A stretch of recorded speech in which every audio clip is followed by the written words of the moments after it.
રાજકોટમાં અને ન્યાય માટે લડવું પડે? સવાલ એ જ છે કે ગુજરાતમાં હવે બે જ મુદ્દાઓ એવા છે કે જે બે મુદ્દાઓ ગુજરાત માટે ચિંતાનો વિષય છે, અને આ બંને જે છે એક સિક્કાની બે બાજુ છે. જ્યાં અન્યાય થાય છે, ગુજરાતના લોકોને ન્યાયનો ભરોસો હવે અત્યારના શાસકો ઉપર નથી કે તટસ્થ તપાસ થશે, ન્યાય મળશે, પોતાના જે પીડિતો જે છે એનો ન્યાય મળશે. ગુજરાતમાં હવે આવું નહીં બને, અને આ ન્યાય નહીં મળવા પાછળનું કારણ છે એ ભાજપનો ભ્રષ્ટાચાર છે. એટલે ભાજપનો ભ્રષ્ટાચાર અને ભાજપના શાસકો દ્વારા થતો અન્યાય, આ બંને જે છે એક સિક્કાની બે બાજુ છે. એટલે ગુજરાતની જે જનતાની લડાઈ છે, આ પીડિત પરિવારો અહીંયા મોજૂદ છે, બધાનું એક જ વાત છે કે અમને તો એક વસ્તુ જોઈએ, દોષીઓ પાપીઓને સજા થાય, અને અમારા પરિવારને જે અમે પીડા જે ભોગવી છે એ ગુજરાતની બીજી પ્રજા આવનાર સમયમાં એ પીડા ના ભોગે. અમે અમારા દુઃખ વેઠી રહ્યા છીએ, બીજાને વેઠવાના ના આવે, આ સ્પષ્ટ વાત છે. અને એમાં જિગ્નેશભાઈ પાલભાઈએ પણ આપને અગાઉ વાત કરી છે, પીડિત પરિવારો પણ કહ્યું છે, ગુજરાતની જનતાને ભરોસો નથી પડતો. એનું કારણ શું છે? તક્ષશિલામાં હોમાયેલા 22 લોકો, કે પછી મચ્છુના એ ઝૂલતા પુલમાં હોમાયેલા 134, કોઈ કહે છે 141, સાચો આંકડો સરકાર જાણે, કારણ કે સરકાર આંકડા છુપાવવામાં માહિર છે. એ કોરોનાના આંકડા હોય કે પછી રાજકોટના અગ્નિકાંડના આંકડામાં હોય, પણ આ જે જનતા હોમાઈ રહી છે એમાં તક્ષશિલા લ્યો કે છેક મોરબી સુધી એક પણ આરોપી આજે જેલમાં નથી. 5 વર્ષ પૂરા થઈ ગયા તક્ષશિલાના, સજાની વાત તો બાજુ પર રહી, કોઈ જેલમાં નથી. બધા જ આરોપીઓ જે છે એ પેરોલ ઉપર, જામીન ઉપર છૂટી ગયા છે, જામીન ઉપર છૂટી ગયા છે.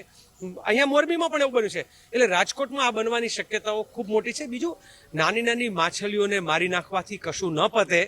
મગરમચ્છો જે આની પાછળ જવાબદાર છે એને આજે પોલીસ કમિશનરને મળ્યા, એમણે વાત સાંભળી, સરસ રીતે સાંભળી. આપણાને એમ થાય કે ન્યાયનો ભરોસો, પરંતુ અમે પણ સમજીએ છીએ કે પોલીસ કમિશનર જે છે એના પણ હાથ અને પગ બાંધીને તળાવમાં તરવા માટે એમને ઉતારવામાં આવેલા છે.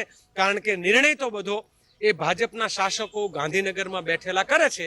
અને એ તપાસ સમિતિમાં પણ જેની નિમણૂક થઈ, મેં સ્પષ્ટ કહ્યું કે ગુજરાત સરકારની અને પોલીસ ડિપાર્ટમેન્ટની ક્રેડિબિલિટી દાવ ઉપર લાગેલી છે.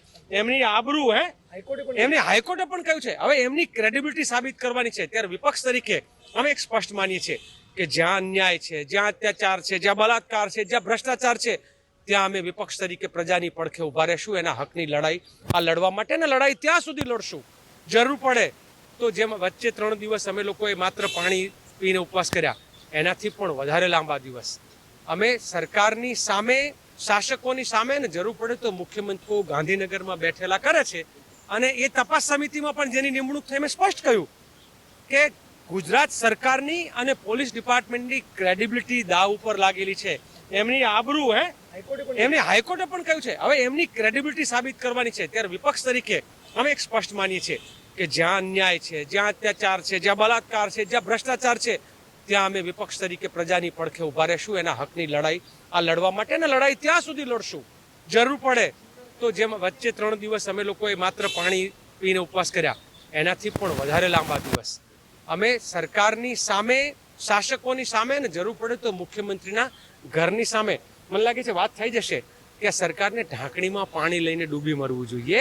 એમની પાસે ઢાંકણીને પાણી બે ના હોય તો અમે પીડિત પરિવારોને અમે ઢાંકણીને પાણી બે એમના સુધી પહોંચાડવા માટે તૈયાર છીએ.